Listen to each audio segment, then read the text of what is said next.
There are a lot of successful people in this world. And a lot of times I might wonder, how did that person become so successful?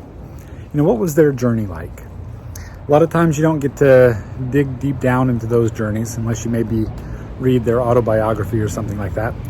But today I wanted to kind of do this little video talking and describing my journey from 1 to 200 doors. My name is Shiloh Lundahl, and you are watching the Improved channel focused on real estate investing.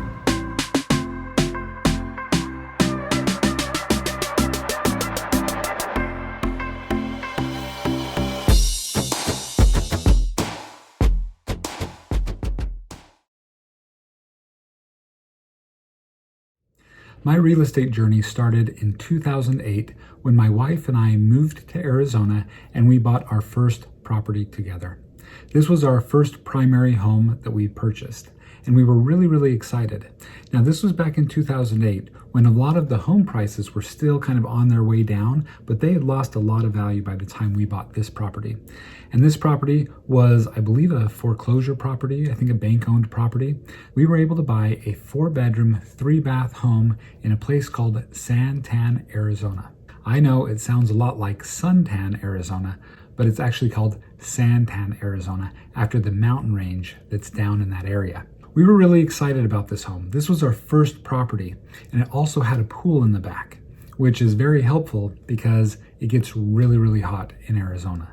We bought this property that was about 2,300 square feet for $137,000. So the way that I purchased my first rental property was using a home equity line of credit, or a HELOC, on the home that I purchased in 2008. I opened up about a $40,000 home equity line of credit, and I was able to use about $20,000 of that in order to purchase my first rental property. The property was not in good condition. It had some pet smell, and there was a lot of urine stains on the carpet from animals. And I don't know what they did, but they had like this dark purple wall, and then they had like this lime green wall. I don't know if they were colorblind or if they just didn't understand colors, but it was pretty bad. We put about $15,000 into renovating this property. We painted the house, we put new flooring in, and then we put a fence around the pool for safety. And we lived in that house for about a year and a half before I did anything else with real estate. Then, like many other investors, I came across the book Rich Dad Poor Dad, and I listened to that book, and I thought, you know what? This sounds really good. I should probably get a rental property. So now this was about 2010, and my first rental property in 2010 was in my neighborhood. I paid $91,000 for it. Again, this was the bottom of the market, 2010, and I got a 5-bedroom, 3-bath home for only $91,000. There was a family who used to live in the neighborhood, and they moved out for a while, and they wanted to come back to the neighborhood. And so I had found this property, and I asked them if they would like to move into this property if I purchased it and fixed it up. And they said, yeah, they'd love to. So I bought the property, and then what I did is I actually had them move into the property and put in new flooring and paint the property the colors and the flooring that they wanted. And then I gave them a discount on rent for putting forth that work. So they were able to live in this nice 5-bedroom, 3-bath property that fit their family really well and only have to pay about $900 to $1,000 a month in rent. So they were really happy, and it was fantastic. And they were great renters, and I really liked having them in there, and they actually turned out to be really good friends as well. So after I bought that property in 2010, I started listening a lot to Dave Ramsey. And Dave Ramsey talks about buying investment properties in cash. So I worked really hard on just getting out of debt and not buying any more rental properties. And my next property wasn't until 2014. And I'm very sad that I did not buy more properties between 2010 and 2014. Because if I had, I would be in a much better financial position now. I got back in the game in 2014. So my next property was actually the building that I have my therapy practice in. So in 2014, this building right here was up for sale. So I have my therapy practice in this building. And I didn't want a dentist office to come in and set up shop in the suite next to me. And then as I'm, providing therapy in one room, listen to people drilling their teeth in the other room. So rather than that, I talked with the other therapists that were in the building. I asked them if they wouldn't mind if I put in an offer to buy the building. And they said no, that would be fine. And so I actually worked with the seller's realtor and I got a pretty good price on the building. And so I'm going to explain a little bit more about that in another video, but I just wanted you to see the building that I own here in Mesa, Arizona. So what I did is I built a group room on the other side and I turned the kitchen into another therapy office, and I was able to make 12 therapy offices and one group room in the middle. So that building brought me up to 14 units. So I had my primary residence, I had the one rental in my neighborhood, and then I had 12 new offices in the building that I purchased. So how did I purchase that building? So I negotiated directly with the seller's realtor, and I was able to purchase the property for $515,000. And because it was going to be owner occupied, I only needed to bring 20% down. So I was able to reach out to a family member, and I was able to get a loan from a family member to help purchase the property. And that's how I purchased the building. Now that I had 14 doors, I got kind of excited about the idea of investing in real estate. So I called up my buddy Jason, and he's the realtor who helped me buy that property back in 2010. And I knew that he was a real estate investor, and so I thought maybe he could help me invest in real estate. So I told him, hey buddy, I want to do a deal with you. And he said that he happened to have a deal that was going to be closing in a couple of weeks, and that if I had some money, I could come in and partner with him on this deal. And it just so happens that in preparation to purchase the building, I had opened up a large HELOC on the new home that I had just bought a few years before. So I was able to partner with him on this deal and be the hard money lender. And I created a video called Adventures of My First Flip that I did with Jason back in 2015. And you can find the information on that video down in the show notes. So he and I did this deal together, and believe me, it was an adventure. From people breaking back into the property, people using the toilets without flushing for months. It was awful, but it was an adventure. And later in 2015, I ended up doing 3 flips altogether. But at this point, I didn't add any more to my real estate portfolio. Not until 2016. And in 2016, Jason and I flipped 6 properties together. And I purchased 1 buy and hold in Arizona that I sold on seller financing, and Jason helped me learn that whole process. Also, in 2016, my wife and I used that large HELOC. We took that money and we purchased 3 duplexes and 1 single family property out in Indianapolis, because we had come to realize that the properties out in the Midwest were a lot cheaper than here in Arizona. By the time 2016 ended, I was up to 22 doors. But I didn't own any of these properties with Jason because Jason didn't want to be a landlord. And so I just had these little properties that I was managing, and the ones out in Indianapolis were being managed by a property management company, and I was just managing the few that I had here in Arizona by myself. Now this is where things start to escalate. In 2016, my wife and I did one of those expensive guru courses. Yes, we spent $75,000 on real estate education. A lot of you guys are probably thinking, you did what? What, are you crazy? Why would you ever spend that much money on real estate education? Well, I don't have a video on that yet, but I'll explain more in detail later. But let me tell you this, because of that real estate education course, my wife and I got on the same page with investing, and it really sped up our process, and we started to learn more and more and grow faster and faster because of the things that we learned there and because of the networking and the people that we met there. And in addition to that course, Jason and I decided to take a 3-day course on lease options. Now, with the background of the things that I had already learned and with Jason's experience, he and I took that 3-day course and we learned a ton specifically on how to create lease options. And I have a lot of videos on how to set up lease options correctly and the benefits of investing using the lease option. And the thing that interested Jason the most is that lease options were low maintenance. So we wouldn't have to do a lot of maintenance on the properties. The people that were living there were going to be taking care of the properties themselves. So we wouldn't have to spend a lot of our time and resources trying to manage these properties as we would if they were regular rentals. So in 2017, Jason and I started a real estate portfolio together, and we added 17 doors to that portfolio. So how did we get so many doors all of a sudden? Well, you remember how I said I met some great contacts in that education program that I went through? One of the contacts gave me the name of his personal banker that he used in order to grow a huge portfolio. And I went and I met with that banker personally, and I gave him all of my information about my income as a therapist and the properties that I had, and I shared with him that information, and he told me that he would start giving me loans as soon as I bought some properties.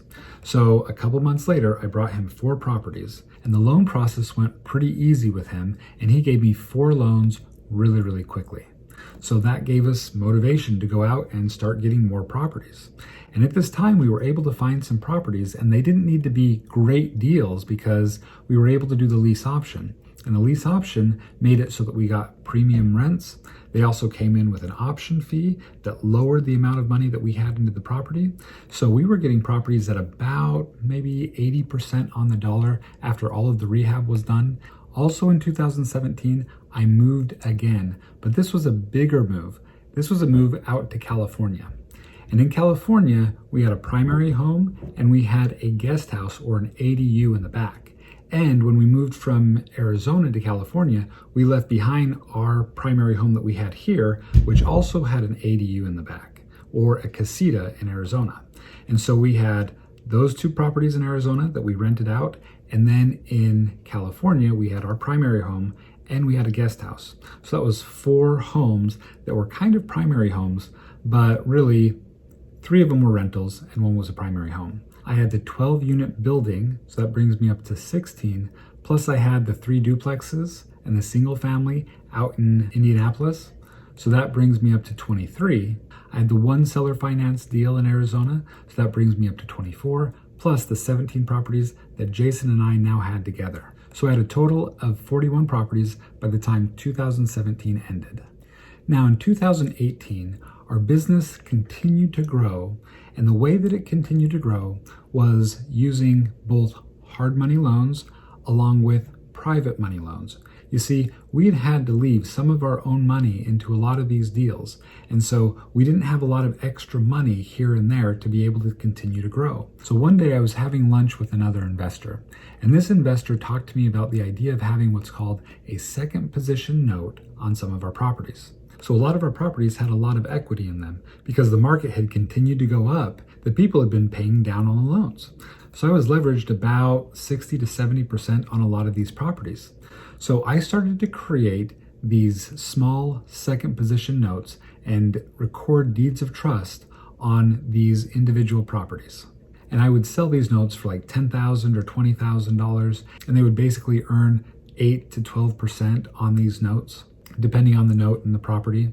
And BiggerPockets had reached out to me and asked me to be on their podcast. And that also propelled our business forward tremendously because I had a lot of people reaching out to me, wanting to lend to me on these properties so they could learn about the lease option model and the things that we were doing here in Arizona. So in 2018, we were able to add an additional 12 single-family residents to our portfolio and a triplex. And then at the end of the year, we purchased our first mobile home park. And this park had 19 units. So by the time 2018 ended, we had a total of 74 doors. Now, when 2019 came along, we had some momentum, and we were able to purchase another 24 single-family residences that we rented out using the lease option strategy. And we also started to venture out of state, and we purchased our first single-family home out in North Carolina. So by the time 2019 ended, we had a total of 97 doors. Now, I also ought to let you know that during this process, we did sell a few properties here and there because there had been a lot of appreciation, and we were able to go ahead and sell it and bring in a large windfall of money that we were able to use to continue to grow our business. But we were also continuing to raise private money, and we continued to use hard money loans. Now comes 2020, the year of the pandemic. So at the beginning of the year, we continued to move forward, and we were moving forward quickly. We purchased a sixplex, we purchased a second mobile home park, and we purchased a package of 4 single-family homes. Then the pandemic started to get scarier and scarier. And I wondered, okay, if everybody were to stop paying rent because of the eviction moratorium, I wondered how long could we go if nobody paid any rent? How long could we survive with our businesses? And it turned out that we could only survive 2 months. And I decided that was not nearly enough time. And so I slowed down the buying and we focused on getting money in our accounts. And so we were able to get money in the accounts by selling a few properties here and there. And then also there were the government loans, these emergency disaster loans. And at the time, I didn't know if a lot of people were going to stop paying or not.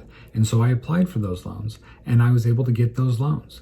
And I got those loans and I put them in our accounts so that we would be safe, we would have reserves, we would be okay.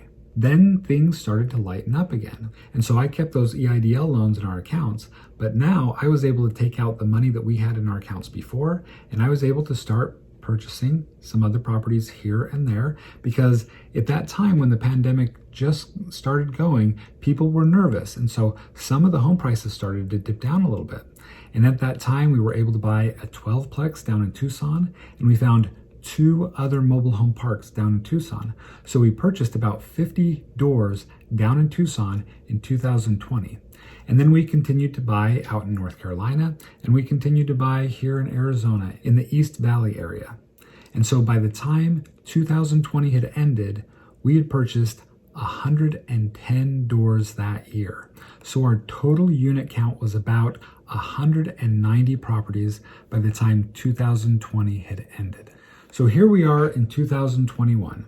And at the beginning of this year, we continued to buy here and there, and we've been able to purchase about 10 properties, some out in North Carolina, the others here in Arizona. And so we've gotten to the 200 property mark. And some of those properties over the last couple of years, I was able to purchase with my kids. So now each of my 3 older kids have a business that owns a couple of properties with me. And so that's their school fund. And I have another video that I've made about buying properties with your kids. You can see that video link in the show notes below. I know this video was long, but I wanted to go through the whole process so you can kind of see what it looks like to scale up to 200 units. Now, I want to give you a little bit more details about some of the important points along my journey.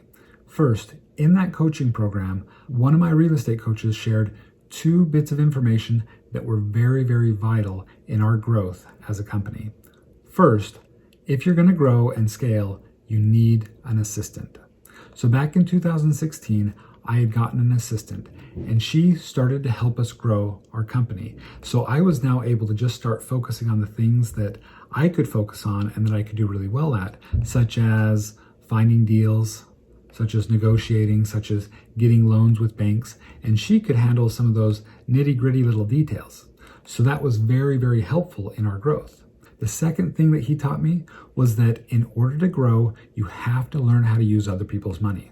And so we started using a lot of hard money loans and private money loans, and that really helped us grow. But if you're going to use hard money loans or private money loans, you have to be very disciplined with your money, and you have to be very careful with its usage so that you don't sit bad with any of your lenders. It's really important to have integrity so that you can continue to grow. If you default with lenders, it's very easy for you to stop getting loans and stop growing in real estate. I would say the third thing that's important was that my partner and I did not take any money out of the business while it was growing. We held off for several years before we started taking money. That way, it allowed us to take the monthly cash flow and turn it back into the business to help us continue to get capital to grow the company. The other thing I would say is network. Connect with other investors in your area and add value to them, and they will often add value to you, and maybe they share contacts with you about which bankers they use that give them the best loans, or maybe they will help you find a good contractor or a good plumber. It's very, very important to be able to network with other investors. That is another big way that helped us grow. So now we're at a place where we have about 200 units. We have about $20,000 to $25,000 coming to us every month in monthly cash flow. Most of it still goes back into the business, but Jason and I have now started taking monthly cash flow checks. So this is our journey to 200 properties. I hope it was helpful for you. And these 200 properties is a beginning to our journey to about 1,200 properties, which is our goal. So anyway, I hope this was helpful for you. If it was, please click the like button, click the subscribe button. I'd really appreciate it. It will help me be able to build my channel so that I can continue to produce great content for you so that you can learn too how to grow your real estate business. So thanks again for watching, and I hope that you have a fantastic day investing in real estate.